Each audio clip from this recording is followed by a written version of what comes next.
Abe Mary.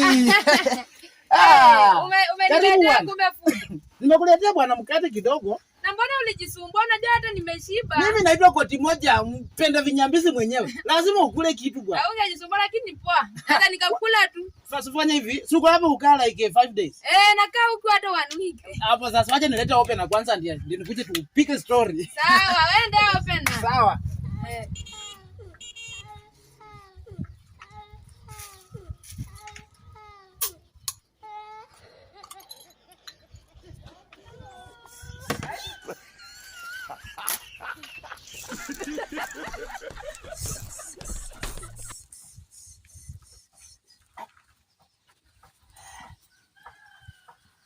Habari msichana.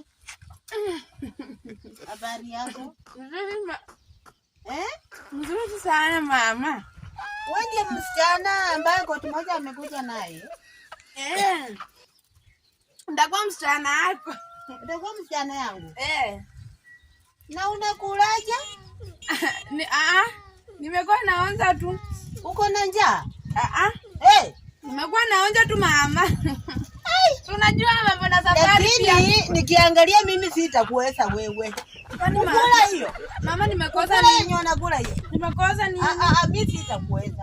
Chukua tu vyako, chukua mkate wako, soda, amuka. Kama uko na nguo hapo, chukua uende.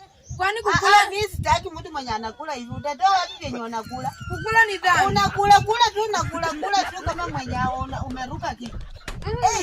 Uko nakimbia, umeona nani ndio anakuja kusaidia kukula ndio nakimbia. Wewe kama huko nataka nione kwa mtoto wako. Sasa yenye naanguka ingine. Wewe amuka. Mimi sitaki mtu kama huyu. Amuka ende. Koti moja atakufuata kweli. Toka. Enda. Wewe ni mjinga sana. Enda. Mimi sitaki mtu mwenye anakula ovyo hivyo. Wewe ni mfala sana. Huyu anakulaje? Ukashwa niende.